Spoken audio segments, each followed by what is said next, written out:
ಶರಣ್ರಿ ಎಲ್ಲರಿಗಿ ಶ್ರಾವಣ ಮಾಸದ 5ನೇ ದಿನದ 5ನೇ ವಚನ.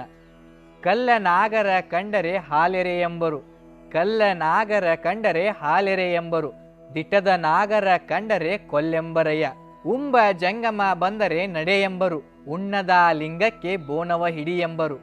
ನಮ್ಮ ಕೂಡಲ ಸಂಗನ ಶರಣರ ಕಂಡು ಉದಾಸೀನವ ಮಾಡಿದಡೆ ಕಲ್ಲು ತಾಗಿದ ಮಿಟ್ಟೆಯಂತಪ್ಪರಯ್ಯ. ಬಸವಣ್ಣನವರ ಈ ವಚನದ ಮೂಲಕ ನಮಗೆ ಏನ್ ತಿಳಿದು ಬರ್ತೈತಪ್ಪ ಅಂದ್ರ, ಕಲ್ಲಿನ ನಾಗರ ಕಂಡರೆ ಹಾಲು ಎರಿ ಎರಿ ಎನ್ನುವರು, ಅದೇ ನಿಜವಾದ ಹಾವು ಕಂಡರೆ ಹೊಡಿ ಹೊಡಿ ಎನ್ನುವರು. ಉಂಬ ಜಂಗಮ ಬಂದರೆ ನಡೆ ನಡೆ ಎನ್ನುವರು, ಅಂದ್ರ ಒಬ್ಬ ಜಂಗಮ ಬಾಗಿಲಿಗೆ ನೀಡಮ್ಮ ಅಂತ ಬಂದ್ರ ನಡಿ ನಡಿ ಅಂತ ಕಳಿಸ್ತಾರ. ಉಣ್ಣದ ಲಿಂಗಕ್ಕೆ ಬೋನವ ಹಿಡಿ ಎನ್ನುವರು, ಅಂದ್ರ ಉಣ್ಣಲಾರ್ದಂತಹ ಲಿಂಗಕ್ಕ ಒಂದು ಎಡಿ ಮಾಡಿಕ್ಸಿಂದ ಉಣ್ಣು ಉಣ್ಣು ಅಂತ ಕೊಟ್ಟಂಗ. ಲಿಂಗಕ್ಕೆ ಎರೆದರೆ ನೆನೆಯದು, ಲಿಂಗಕ್ಕೆ ಪೂಜಿಸದಿದ್ದರೆ ಬಾಡದು.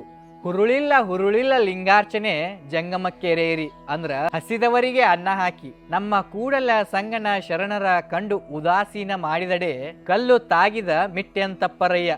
ಕಲ್ಲ ನಾಗರಕ್ಕೆ ಹಾಲೆರೆಯುವುದು, ಉಣ್ಣದ ಲಿಂಗಕ್ಕೆ ಎಡೆ ಹಿಡಿಯುವುದು, ಈ ತರ ನೀವು ಮಾಡುವಂತಹ ಭಕ್ತಿ ಒಡೆದ ಮಡಿಕೆ ಒಳಗ ನೀರು ತುಂಬಿಟ್ಟಂಗಂತ ನಮ್ಮ ಬಸವಣ್ಣನವರು ಈ ವಚನದ ಮೂಲಕ ತಿಳಿಸ್ಕೊಡ್ತಾರೆ ನೋಡ್ರಿ. ಎಲ್ಲರಿಗೂ ಶರಣೋ ಶರಣಾರ್ಥಿಗಳು.